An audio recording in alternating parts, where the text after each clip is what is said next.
Joseph, the morning after. The morning after, what happens? I mean, there seems to be a suggestion that once Museveni leaves, probably his legacy and dynasty could come to an end. But then we see some indicators that the dynasty could be prolonged in the event that the son, General Muhoozi Kainerugaba, succeeds him. Do you think it would be any different from his father? No, they forget about being different. It's not going to happen. And there's a reason I'm confident that's not going to happen. And so many people ask why, because it seems everything has been pointing in that direction. Yes. I was seeing the other day, the number of people were, part of his birthday run. First of all, the one thing that messes, I mean, when those people don't they have any creativity? Like the Kamaka just had the birthday run. Can't you think of something else? I mean, do you have minds? The other day Usually, people, the problem with people who have money is that they think they can get away with lack of creativity. So now you're putting people in a position where just because there's been a Kamaka run and there's been a whole mass of crowd of people very successful. So also we have to do, that sort of thing that you gotta copy that spirit. Like the whole thing was boring from the outset, but so many people were there, especially for the cameras, not to run, to be seen, to wave, to in the hope that the son, the son will see them wherever he is, on his phone or wherever in his. You will see them and acknowledge that they were there. And I'm saying, look at these people. They are living a fantasy. It is not going to happen. I know there have been countries across here where fathers have been succeeded by sons.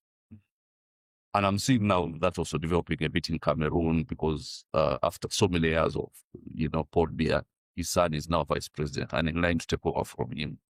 When the man is 93.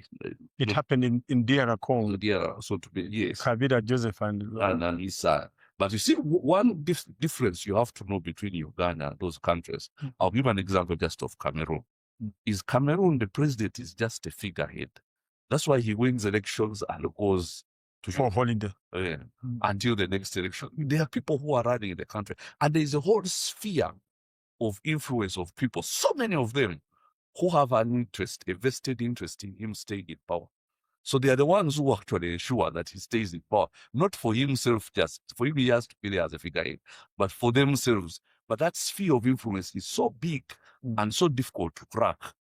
That's why when there was a bit of an opposition this past election last year, that somehow those same people come and coach the opposition because they are not fighting for PR, they're fighting for themselves because they are beneficiaries.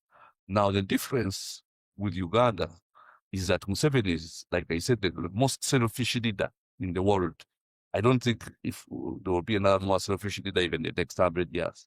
So now, and he has been using and dumping. So that sphere of people who would be beneficiaries of the continuity is very narrow. Now, it should be wider than that, you see.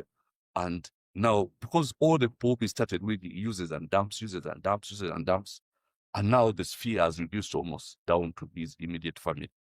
No, those are not enough to sustain the transition. Now, when they will try to do it, it's just going to be his family. Because the people who would be saying, no, we want his son, not for the son, for themselves, the way it is in, let's say, in Cameroon. They want Biya to continue, not for him, for themselves. They know after reading he's going to go. But here in Uganda is done. Museveni, it's just his family. Now the sphere has reduced, until now it's down to his family. And now